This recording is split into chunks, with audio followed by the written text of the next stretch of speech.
Boa noite, meus irmãos. Graça e paz do Senhor. Amém.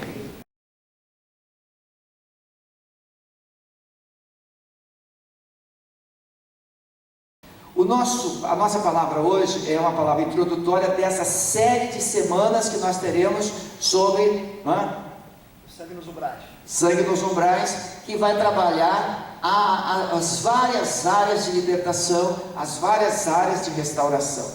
E nós escolhemos o assunto mais focado no orgulho, uma fortaleza que, criada no coração, ela constrói uma série de situações, anula a identidade, destrói sonhos e às vezes sai destruindo todas as pessoas que estão debaixo do seu governo ou de sua autoridade. O texto que nós vamos ler é um texto muito conhecido, Mateus 15. Você pode abrir a sua Bíblia, Mateus 15, a partir do verso 21. Jesus, ele vai ao encontro, ele encontra essa mulher fora do contexto de Israel. Ele encontra uma mulher cananeia, e nessa mulher cananeia nós vamos tratar um pouco só, dessa realidade dura e cruel, das fortalezas, e a fortaleza do orgulho, que tanto mal, tanta desgraça traz para a pessoa e para as pessoas que ela ama. Ora, partindo Jesus dali, Mateus 15, 21, retirou-se para as regiões de Tiro e de Sidom. E eis que uma mulher cananeia, provinda daquelas cercanias, clamava dizendo: Senhor, filho de Davi, tem compaixão de mim, que minha filha, está horrivelmente endemoniada. Contudo, ele não lhe respondeu palavra. Chegando-se, pois, a ele, os seus discípulos rogavam-lhe, dizendo: despede-a, porque vem clamando atrás de nós. Respondeu-lhes Jesus: não foi enviado senão as ovelhas perdidas da casa de Israel. Então veio ela e, adorando-o, disse: Senhor, socorre-me. Ele, porém, respondeu: não é bom tomar o pão dos filhos e lançá-lo aos cachorrinhos. Ao que ela disse: sim, Senhor, mas até os cachorrinhos comem das migalhas que caem da mesa dos seus donos. Então Jesus respondeu e disse-lhe: ó mulher, grande é a tua fé, seja-te feito como queres. E desde aquela hora sua filha ficou sã, ficou liberta, ficou curada. Amém, meus irmãos? Então vamos pensar nesse quadro dessa mulher. Nós sabemos o que essa mulher conta. Você tem noção do que essa mulher viveu? Qual era o contexto da família? Quais foram as circunstâncias que ela passou? Não cita marido, talvez nem marido tivesse mais, ou talvez o marido fosse o responsável por toda essa situação. Então nós temos um quadro triste, desesperador. Essa mulher simplesmente chamada de mulher cananeia ou mulher cirofenícia, e ela procura o quê? Ela procura Jesus. O problema não é propriamente nela, o problema está na sua casa, o problema está na sua família, na sua filha. Se você tem filhos, você já pode pelo menos tentar entender o que é um filho chamado de problemático.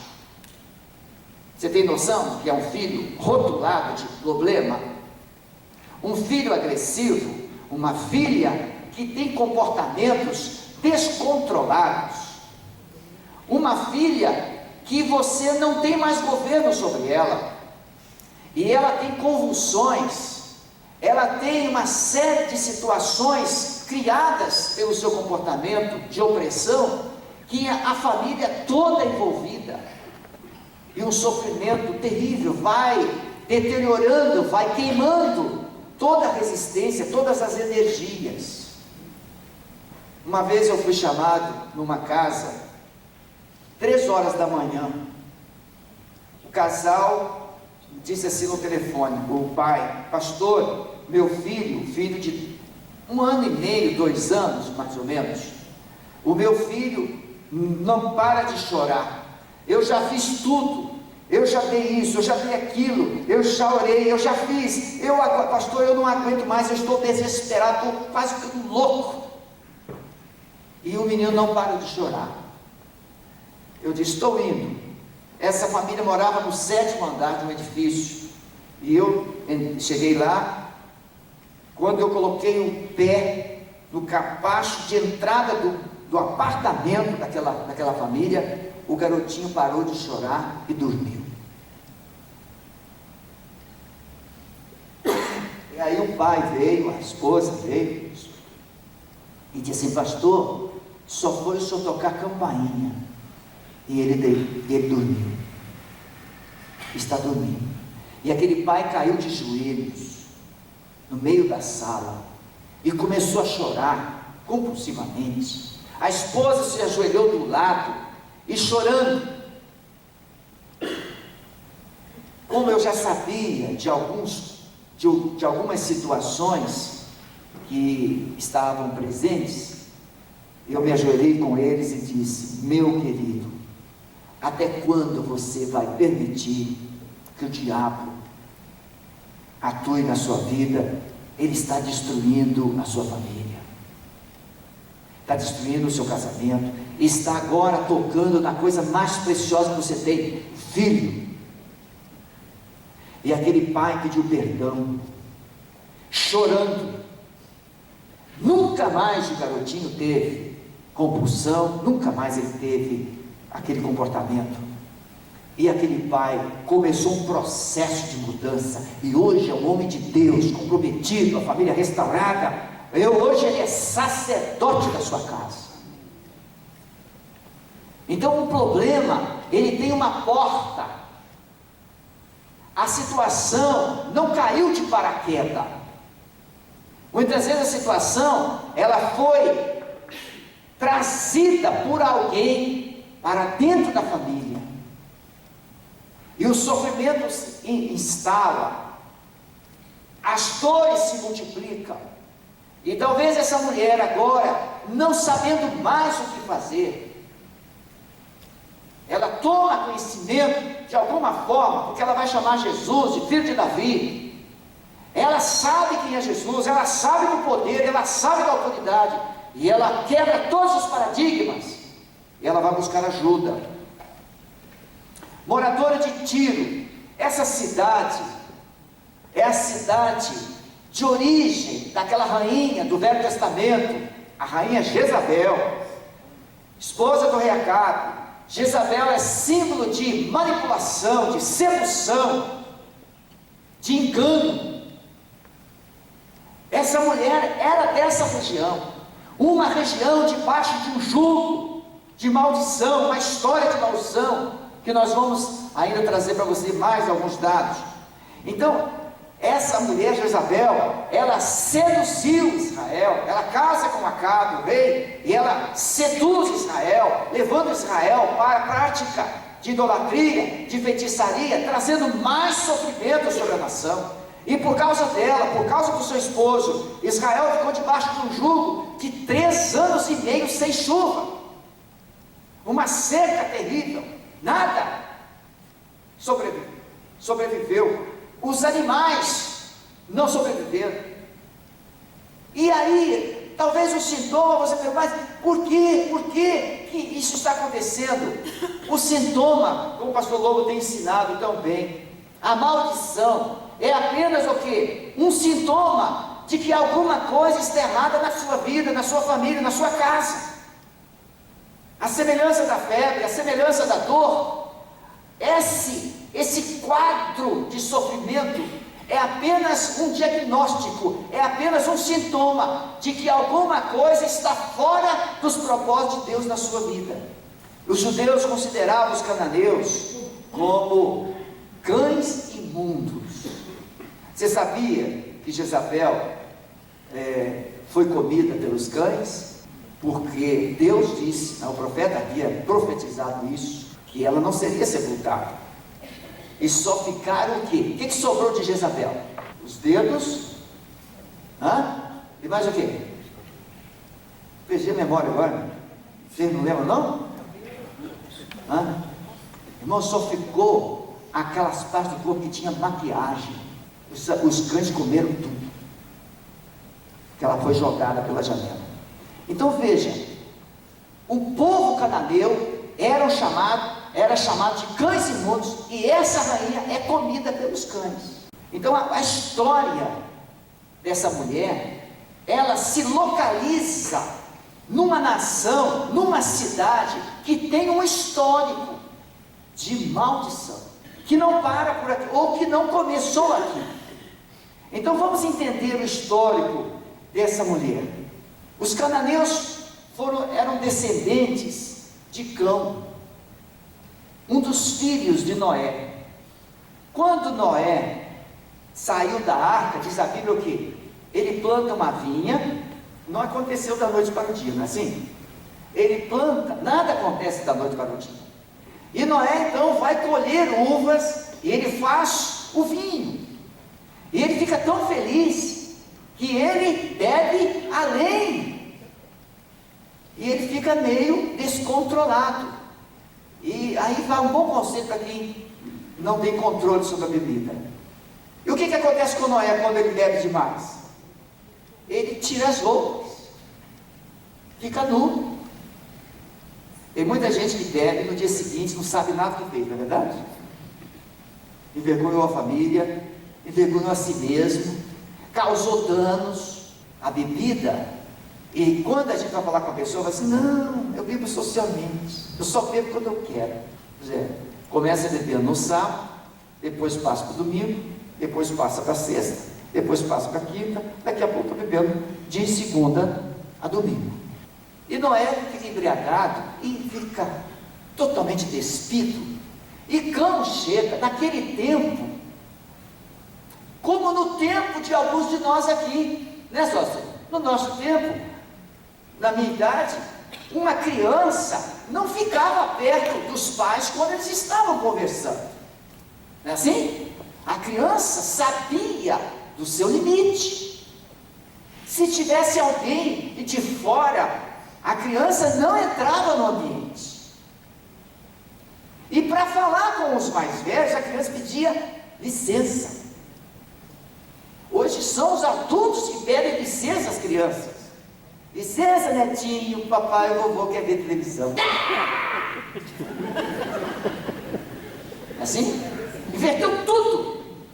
E esse filho, Cão, ele sai daquele ambiente e vai passar para os seus irmãos, Jafé e Sem, que o pai estava nu. Os irmãos mais maduros, mais equilibrados, mais prudentes, pegam uma capa e vão de costa e cobrem o pai. Mas no dia seguinte, o pai fica sabendo o que aconteceu. E Noé amaldiçoa Cão e amaldiçoa o filho dele, Canaã. E por causa desse ato inconsequente, toda a herança de Canaã está debaixo desse jugo de maldição. Porque Noé disse: maldito Canaã por causa de ti. E aí vai surgir uma nação amaldiçoada, com comportamentos doentios, deturpados, desequilibrados, que vão produzir várias consequências neles e nos outros. Esse estigma de desonra de Cão para com seu pai, que causou a maldição do patriarca Noé para com seu filho e neto, e nasceu essa geração amaldiçoada. Esse estigma de desonra e de desprezo foi o que? Seguindo. Você já percebeu que tem filho que não respeita o avô, não respeita o pai, e aí você não consegue entender. Mas gente, como é que pode esse menino não respeita os mais velhos? Mas não é uma questão, um casuísmo, não, é uma coisa que vai se repetindo. Se você procurar investigar, você vai perceber que aquele filho desonrou seu pai, e agora esse neto está desonrando o pai e o avô. Eu estive no Rio de Janeiro, talvez uns 2 ou 3 anos, e eu fui visitar um pastor amigo meu. Ele estava já idoso, e antes de ele ser pastor, ele deixou a esposa, foi viver no mundão, e viveu uma vida terrível, de destruição, se corrompeu sem limites. O pai dele era dono de um comércio, e o pai, percebendo que o filho estava fora de controle, fez alguma coisa para o filho se aproximar. Ele acabou se reconciliando, ele se converteu de verdade, voltou para a sua família, e o pai o colocou como sócio da empresa, um comércio de atacadista. E aí ele, nesse processo, ele era conselheiro. Quando eu me converti, ele era o conselheiro dos jovens da igreja. E aí ele foi vocacionado, foi estudar. O pai, antes de morrer, colocou o nome dele legalmente no contrato, um dia antes de morrer, que ele levou um tombo e morreu. E ele então se tornou sócio. Depois o irmão dele, que era outro sócio, num acidente de carro, morreu. Ele acabou ficando dono da empresa. E muito dinheiro. Ajudou muita gente. Um camarada muito bom, ajudou muita gente. Mas as consequências do passado, as sequelas, não foram tiradas. Os filhos todos se desviaram. Todos os filhos se desviaram. Quando ele parou de pastorear, não ficou um filho na igreja. E aquele homem já idoso, que eu fui visitá-lo, já com alguns sinais de complicações, ele foi atender um telefone, tinha assim um telefone no corredor da casa, que morava quase todo mundo no mesmo quintal, e ele foi atender, o telefone, e ele foi lá, e eu escutei a neta humilhá-lo, e falou um montão de coisa para o avô. A neta tinha mais ou menos assim uns 11 anos, e aí ele volta para onde eu estava, na sala da casa dele, essas crianças, e aquele homem morreu sozinho, humilhado,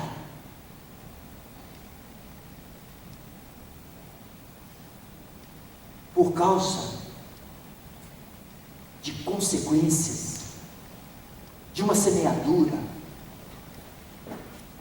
que foi plantada na sua vida, na sua trajetória de vida.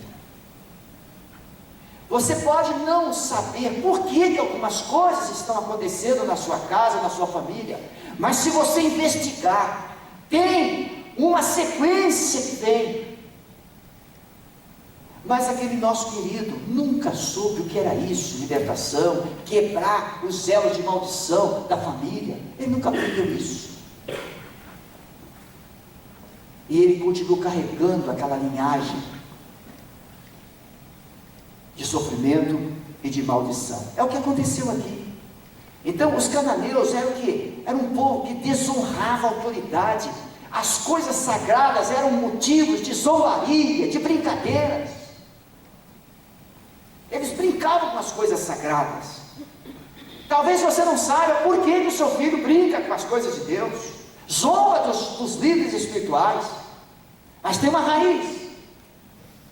E aí nós vamos conhecer então, se você abrir a Bíblia aí, Juízes capítulo 1, você vai conhecer um dos reis, um dos piores reis dos cananeus, Adoni-Bezeque, um dos mais terríveis reis dos cananeus, que Deus tratou da mesma forma que ele havia tratado 70 reis. Josué está começando a conquista da terra, está concluindo ali o ministério de Josué, e esse rei vai ser conquistado pela tribo de Judá e Simeão. É nesse contexto que está. Então diz assim: porém Adoni-Bezeque fugiu, ou seja, do ataque de Judá e de Simeão. Estava o quê? Agora eles estavam conquistando a terra, destruindo os povos. Mas o seguiram e o prenderam, cortaram-lhe os dedos polegares das mãos e dos pés. Então disse Adoni-Bezeque: 70 reis, com os dedos polegares das mãos e dos pés cortados, apanhavam migalhas debaixo da minha mesa. Assim como eu fiz, assim Deus me pagou. E o levaram a Jerusalém, onde morreu. Veja, esse rei, ele mesmo confessa: o que eu fiz com 70 reis. Tente imaginar, ele vence 70 reinos, 70 reis, e cada rei que ele vence, ele corta os polegares das mãos, dos pés, que você sabe que isso aqui é a nossa identidade. Você já imaginou tentar andar sem os polegares? Desequilíbrio. Aí tente imaginar aquele rei numa mesa e 70 reis debaixo da sua mesa comendo as migalhas que ele jogava. Porque naquele tempo, meus irmãos, não tinha guardanapo não. O que era guardanapo, Calixto, naquele tempo? É pão. A pessoa pegava o pão, pegava a parte de fora do pão, pegava o miolo do pão e limpava a boca. Essas migalhas que eles usavam para limpar a boca, e resto, jogando debaixo da mesa, aqueles 70 reis ficavam comendo essas migalhas que caíam da mesa que eles jogavam.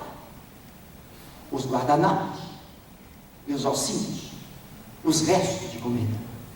Tente imaginar, homens que foram reis, agora estão sendo tratados como cães. E hoje eu fui numa casa que o cachorrinho, tinha feito a neve, todo serelepe, bonitinho, pulando. Tem cachorrinho hoje que vive melhor que todos nós aqui.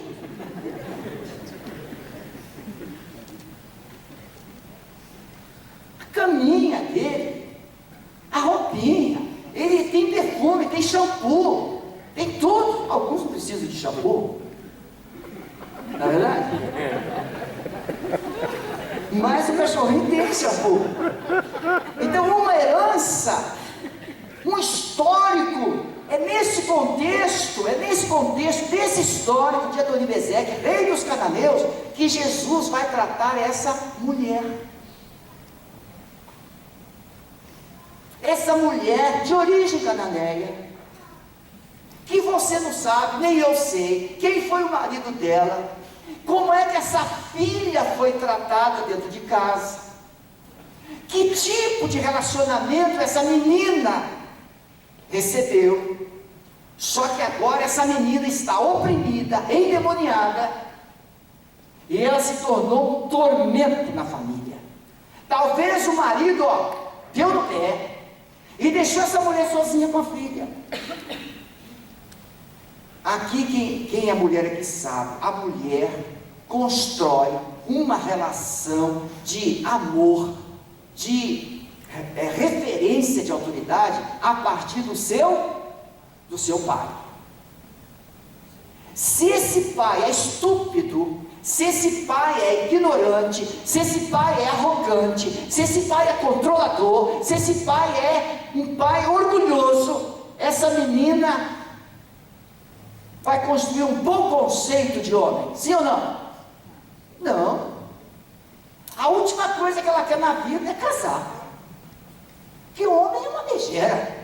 Porque aquele homem que o pai é o pai dela, que mais deveria ter amado, que mais deveria ter protegido, o que ele fez? Ele maltratou, ele agiu com estupidez, ele agiu com manipulação, ele agiu com controle.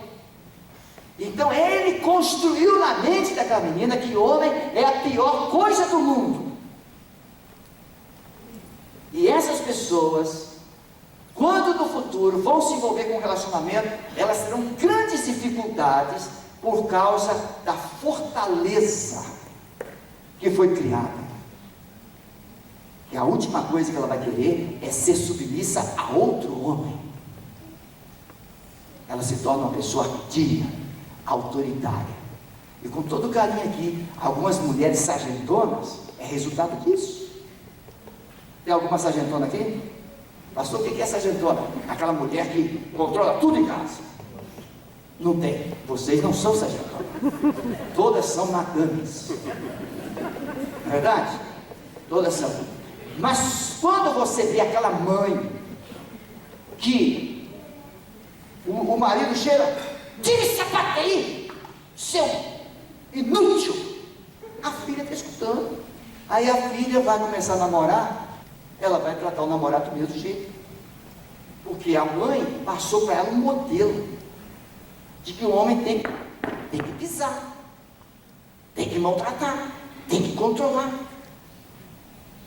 E aí a filha casa e ela trata o esposo do mesmo jeito. E aí a mãe vai assim: minha filha, você tem que tratar o seu esposo com carinho, mas ela trata o marido dela. Eu conheço N famílias que a nora grita com o filho porque vê a sogra gritando com o sogro. Essa fortaleza de orgulho, de autoritarismo. Então é nesse contexto que essa mulher carregou essa fortaleza de orgulho que estava lá no coração dela, e ninguém sabia. Mas Jesus é Deus, né, irmãos? Sim ou não? Sim. Jesus é Deus. E quando Jesus olha para aquela mulher, Ele não somente ouve o que ela está dizendo: minha filha está endemoniada. Jesus está enxergando todo o histórico de vida daquela mulher. E aos nossos olhos, Jesus foi impiedoso, Jesus foi insensível. Mas como pode uma mulher tão sofrida? E Jesus, primeiro indiferente, depois é de eu não vim para você, eu vim para os israelitas. Não é lícito pegar o pão dos filhos e dar para cachorrinho. Mas Jesus chama essa mulher de cadela. Se o pastor fizesse isso com você, minha filha, você me denunciaria amanhã lá, ou hoje mesmo, e amanhã já tinha um oficial de justiça lá me intimando, porque eu causei danos morais. Sim ou não? Sim, porque hoje a lei. Só que dentro das casas a lei não chega. Esposas pisadas, filhos pisados, maltratados, por causa de uma herança de orgulho, de autoritarismo, de violência na raiz da família, uma herança de abuso de autoridade. O que é que essa família viveu para que essa filha ficasse oprimida?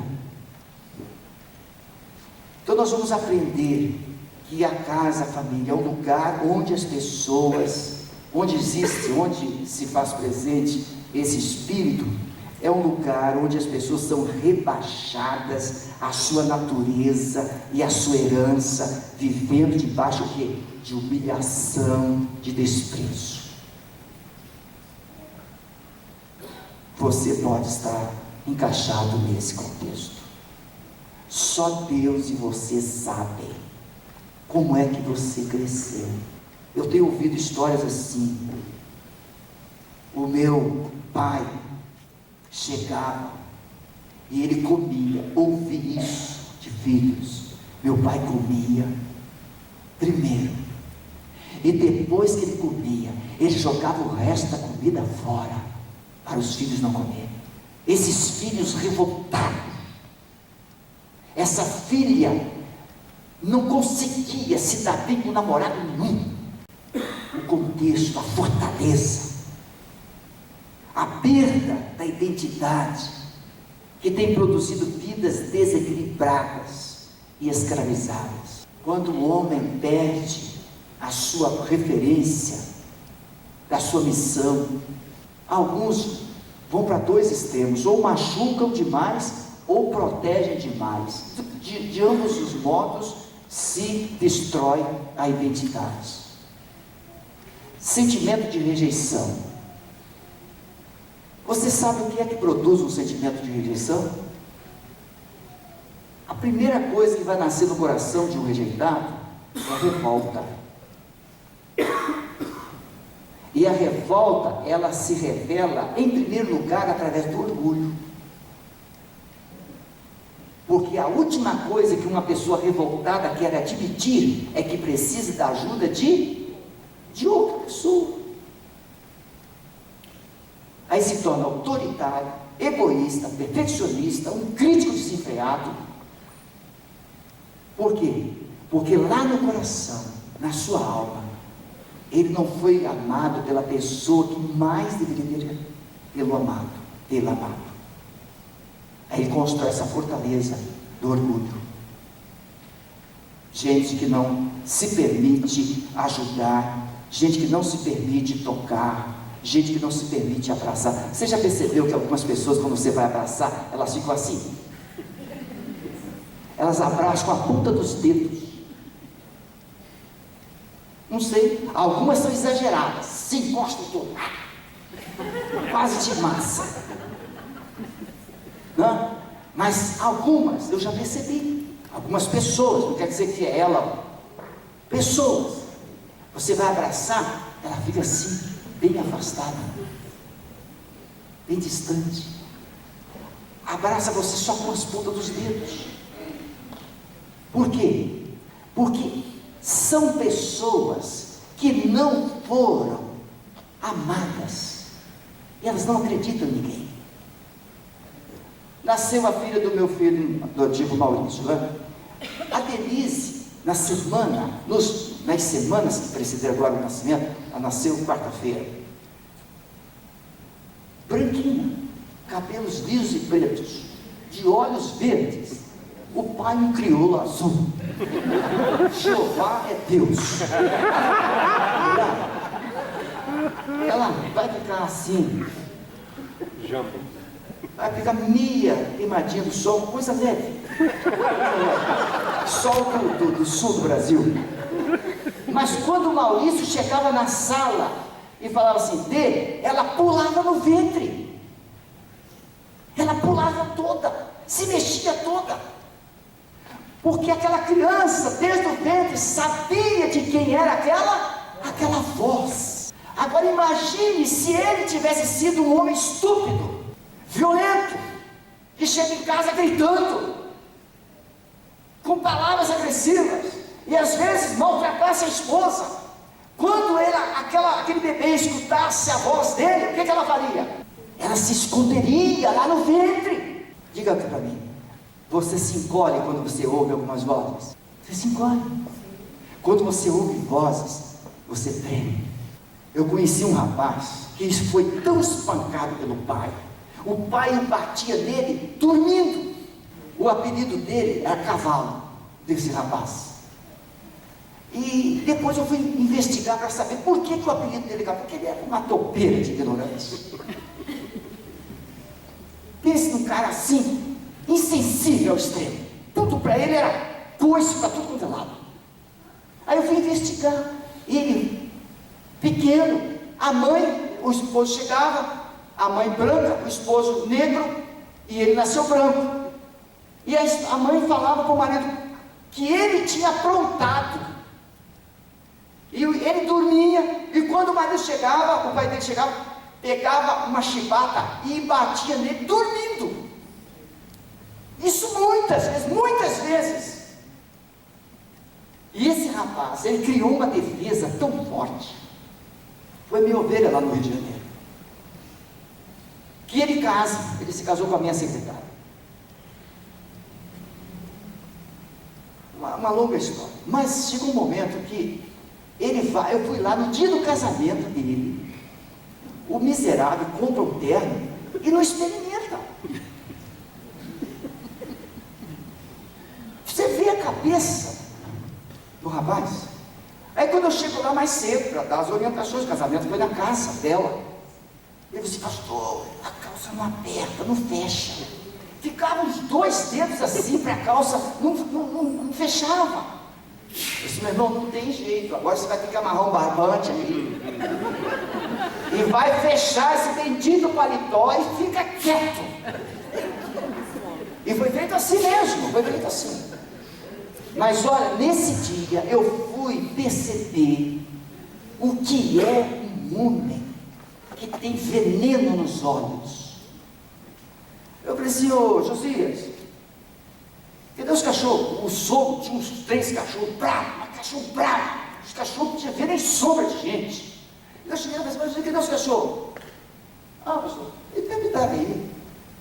Não foi preso. Não, estou por aí.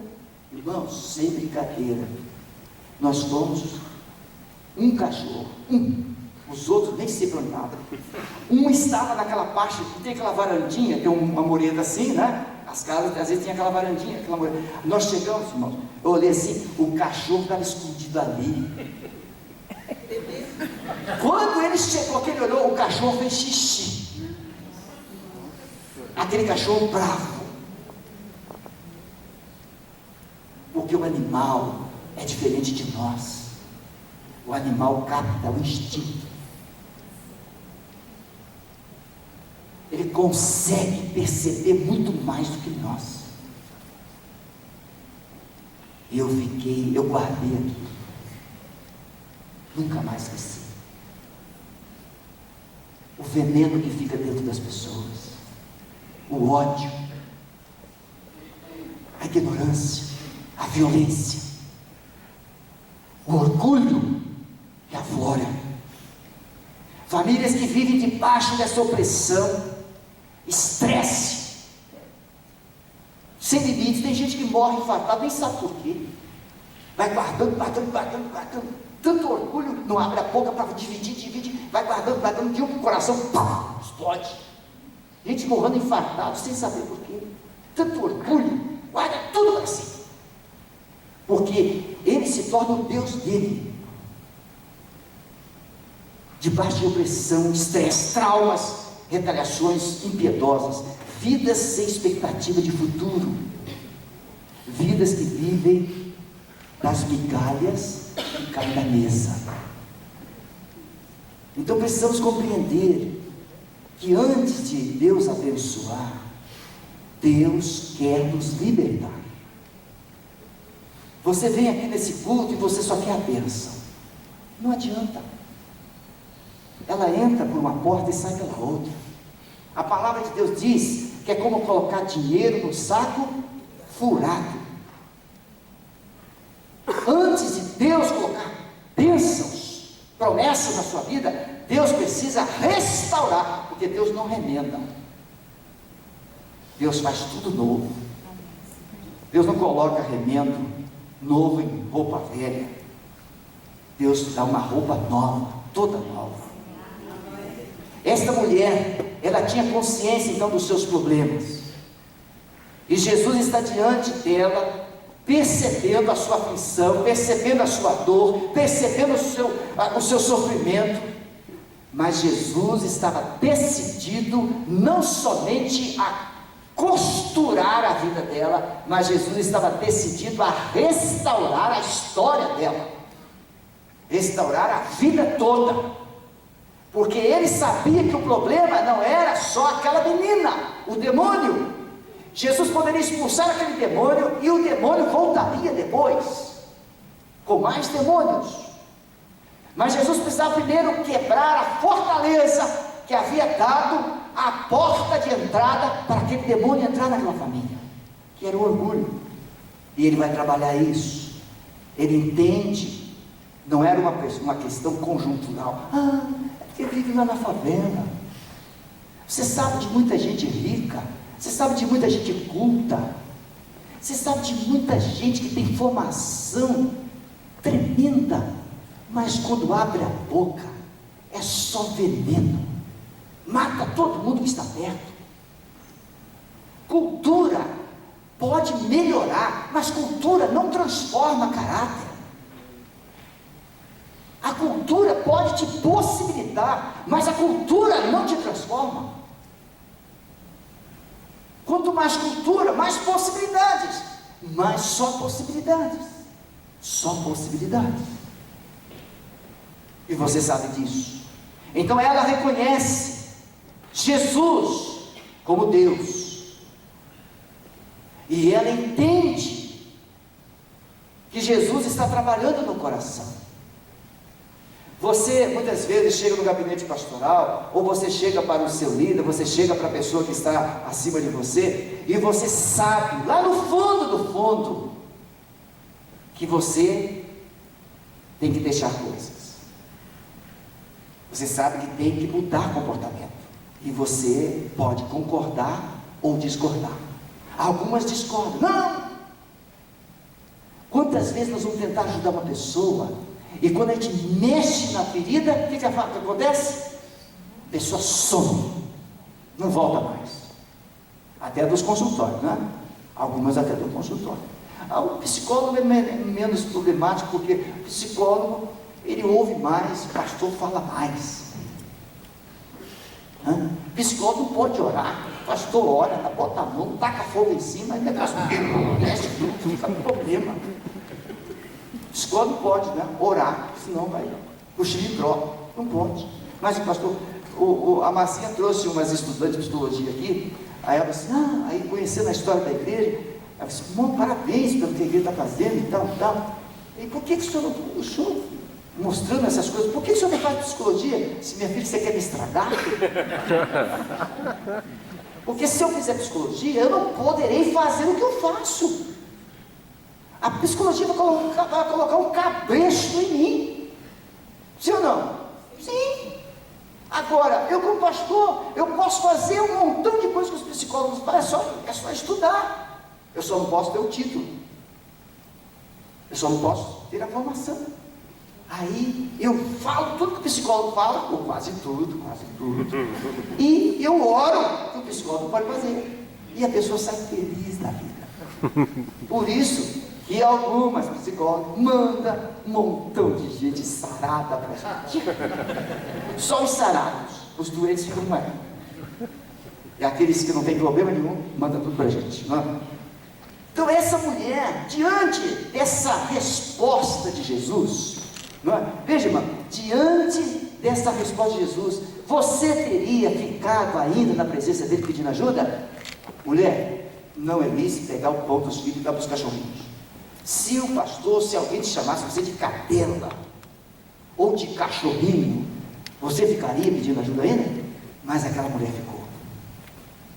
Aquela mulher permaneceu. Ela continuou. As necessidades nos levam para perto de Deus, mas somente o amor nos colocará aos pés dele. Necessidade tem trazido você para a igreja, necessidade tem trazido você para a religião, necessidade tem trazido você para frequentar os cultos de libertação, mas somente o amor poderá colocar você de joelhos aos pés de Jesus. É por isso que Paulo diz assim: o amor de Cristo nos constrange, o amor de Cristo nos impulsiona, o amor de Cristo nos dirige. É quando esse amor invade o nosso coração, quando esse amor nos alcança. Agostinho, o grande Agostinho, ele foi um rapaz perdido da vida, mas a mãe dele orou por ele 30 anos, e depois ele se converte, e ele é chamado de Santo Agostinho. Tamanha transformação que Deus fez na vida dele. Concluindo, meus irmãos, precisamos deixar então Deus quebrar essas fortalezas da nossa vida. Precisamos decidir o que queremos que Deus faça em nós e por nós. Antes de Deus fazer por nós, Ele quer fazer alguma coisa em nós. Ai, pastor, ore por mim que eu quero ser uma boa esposa. Ah, pastor, ore por mim que eu quero ser uma boa mãe. Ah, pastor, ore por mim que eu quero ser um homem bem sucedido. Antes de Deus fazer por você, Ele precisa fazer em você. Ele precisa mudar a sua mente, Ele precisa mudar o seu coração, Ele precisa mudar a sua história, Ele precisa quebrar todas essas fortalezas que o passado construiu na sua vida. Então ela chegou Quando Jesus disse, mulher, não é lícito pegar o pão dos filhos e dar aos cachorrinhos, ela chega e adora. Ela está só seguindo. Senhor Jesus, filho de Davi, tem misericórdia de mim. Eu disse, manda ele embora, manda ele embora, manda ele embora. Senhor Jesus, e manda ele embora. E Jesus, não é lícito. Depois, quando ele fala, mulher, não é lícito pegar o pão dos filhos e dar aos cachorrinhos, ela então se coloca de joelhos. Talvez você venha aqui e você pede o pastor para orar, e você quer que Deus mude a sua vida, que mude a sua família, mas o que Deus quer de verdade é que você seja uma pessoa de oração. Ele quer te ensinar a se chegar para Ele. Olha o que a palavra diz: achegai-vos a Deus e Ele se achegará a vós. Buscar-me-eis e me achareis. E às vezes a única coisa que Deus tem para fazer isso com você é um baita de um problema para trazer você. Ah, então Deus quer me transformar num cachorrinho, pastor? Não, cachorrinho você já é do problema. Você fica lambendo as suas feridas, você fica comendo migalhas. Deus não fez você para lamber feridas e nem para comer migalhas. Deus fez você para sentar à mesa.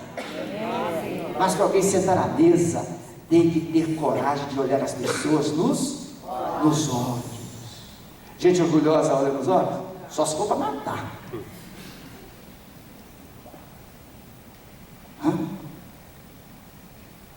Baixe a sua cabeça, por favor. Ela vence a resistência dos discípulos. Ela vence a aparente indiferença de Jesus. E ela se rende incondicionalmente a Jesus. Você hoje pode ser liberto. Você hoje pode ser liberto da sua vida, da sua história, das fortalezas da sua mente. Esta mulher chegou a Jesus com um fardo pesado no coração, um coração marcado pela dor.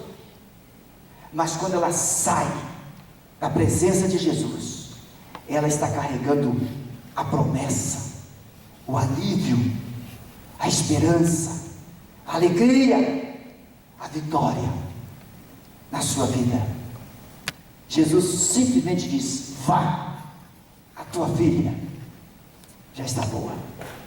E ela toma essa palavra como verdade, e ela vai para casa, e a sua filha está liberta. Deus quer transformar a sua dor e a sua aflição em um momento de adoração. Você hoje pode fazer isso. Então, por favor, mesmo que você esteja sofrendo, mesmo que você esteja passando por humilhações, mesmo que você tenha um histórico de perdas, se você deixou em casa uma dor, se você deixou em casa um problema, é aqui na presença do Senhor que a sua vida pode ter um começo, uma transformação, uma restauração. A sua vida, a sua história, a sua dor, e faça como essa mulher, se prostre aos pés do Salvador, que Ele te abençoe. Pastor Lobo pode vir. Pastor Lobo vai estar orientando você e conduzindo você nesse momento.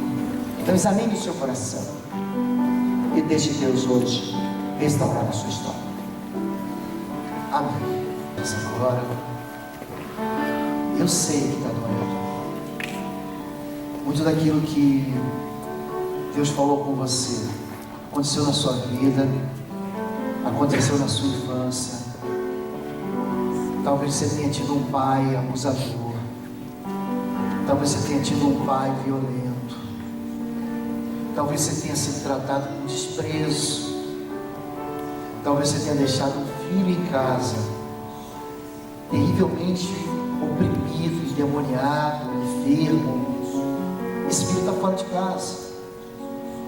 Talvez você tenha sido esse filho. Talvez você venha carregando essa história de maldição como Canaã. Canaã não fez nada. Canaã foi vítima do pecado do seu pai. Você talvez tenha sofrido com isso, uma herança do seu pai, algo que foi transmitido para você. Só que essa maldição é ilegal na sua vida, sabia disso? Jesus, Ele nos resgatou da maldição da lei. Ele já te resgatou. Você não é obrigado a viver mergulhado na tristeza. Você não é obrigado a viver sofrendo do jeito que você está sofrendo. Então feche seus olhos e baixe sua cabeça. Senhor Deus, em nome de Jesus. Senhor Deus, em nome de Jesus, nós reconhecemos a Tua presença salvadora. Tu és o Deus em que nós essa noite, Pai, nos curvamos como aquela mulher cirofenícia. Nós reconhecemos em nossos caminhos, em nossas histórias, ó Pai, heranças que recebemos malditas sobre a nossa vida. Ó Pai, nós percebemos essa noite que nós acabamos capturando, Pai, toda a iniquidade, todo o pecado, todo o sofrimento e toda a maldição que nos foi transmitida, Pai.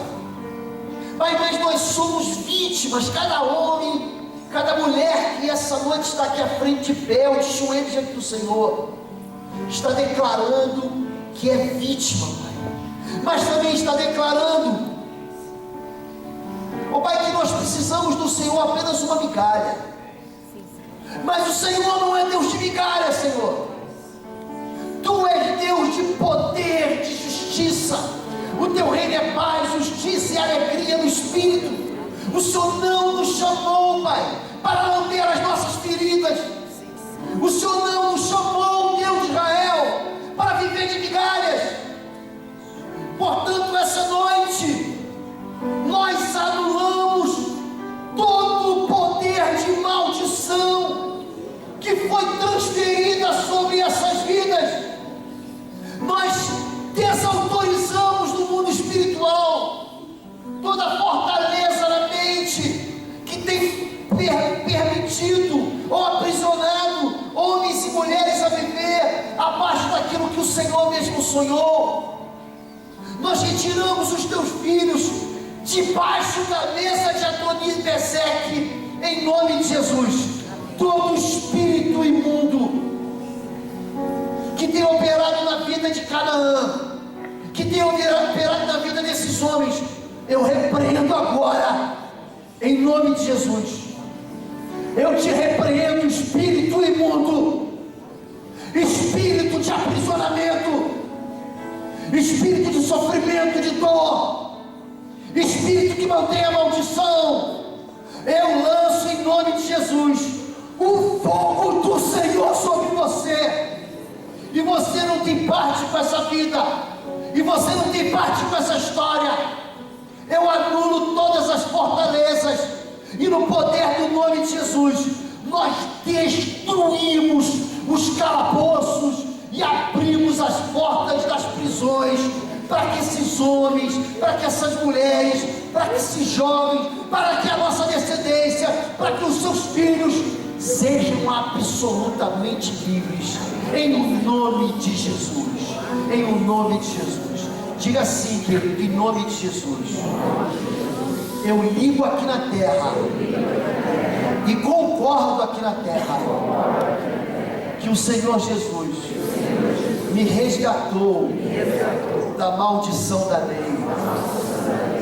Eu quebro aqui as heranças que eu recebi de maldição dos meus pais e dos meus ancestrais.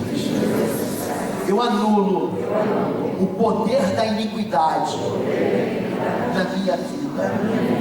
Eu confesso que eu fui rebelde. Eu confesso que eu pequei contra o Senhor. Eu confesso que eu vivi em ressentimento, e eu vivi em amargura, mas em nome de Jesus eu te peço perdão essa noite, e em nome de Jesus diga: eu libero perdão, eu perdoo, eu tomo a decisão de perdoar aqueles que me ofenderam, a todos aqueles que foram desleais, que me traíram, que me feriram, que me abusaram. E eu saio essa noite desse lugar de migalhas. Eu me recuso a continuar vivendo, a lamber as minhas feridas. Eu submeto ao discernimento do Espírito Santo de Deus todas as minhas machucaduras. E eu convido, Senhor Jesus de Nazaré, o Senhor veio para libertar cativos. Eu te convido para o Senhor abrir as portas de todas as prisões que aprisionam a minha identidade, que me mantém fora do sonho que o Senhor tem para mim. Eu escolho aqui amar os meus inimigos, perdoar os que me ofenderam e fazer uma aliança com Jesus. Em nome de Jesus.